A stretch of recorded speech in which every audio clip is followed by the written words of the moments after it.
চিরদিন কাহারো সমান নাহি পায়।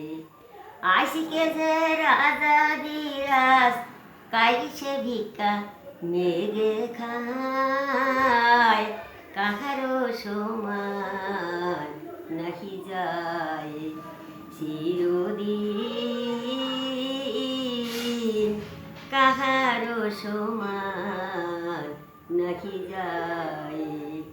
অবতীর্ণ রামচন্দ্র জানকীর পত্নী, তার হইল বনবাস রাবণ করে দুর্গতি। আগুনেও পুরিল না, যেখানে আনছিল রাম অনেক ইয়া লইয়া গেছে, আবার কত বছর ধরে রাখছে। সতী আছে না সতী, আগুন জ্বালিয়ে দিছে, আগুন জ্বলতে আগ দিয়ে আসো, শীতে আগ দিয়েছি আগুনে আগুনে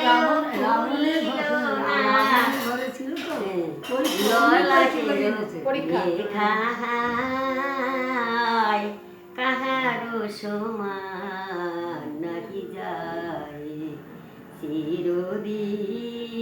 চিরদিন কাহারো সমান নাহি যায়। স্বামী পঞ্চ পাণ্ডব সখা কৃষ্ণ ভগবান, দুঃশাসন করে তবু দ্রৌপদীর অপমান। পুত্র তার হইল হত, পুত্র তার হইল হত, যদুপতি যায় সহায়, কাহারো সমান দর্শক নাহি যায়।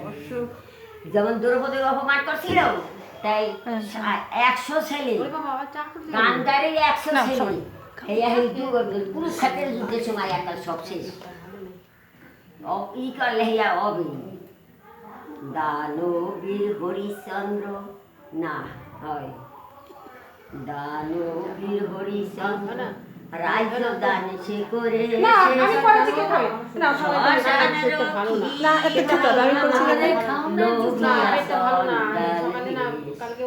বিষ্ণুপক্ষে সরম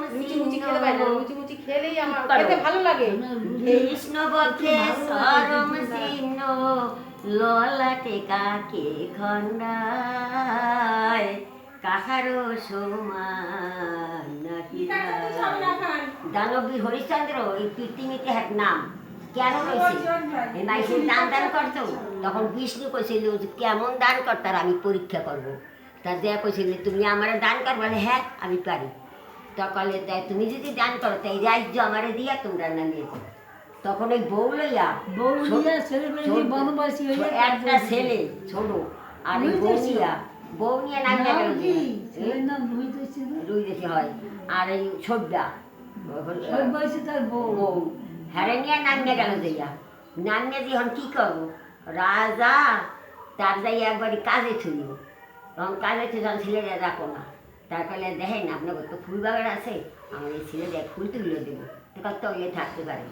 তখন হ্যাঁ থই এখন হরিশ্চন্দ্র রাজা যাইব কই, তখন এই যে মানুষ পড়ায় এই শ্মশানে, এই শ্মশানে যাইয়া মানুষ পড়াই শ্মশানেই থাকতো। তখন সেই ফুল তুলতে গিয়া ছেলেটাকে নিতে শিখে সাপে কামড়ে এতেই তারপর সেই মানুষ পড়ায় সেই শ্মশানে থাকলো। এখন বিষ্ণু কয় কি বলে অরাজ্য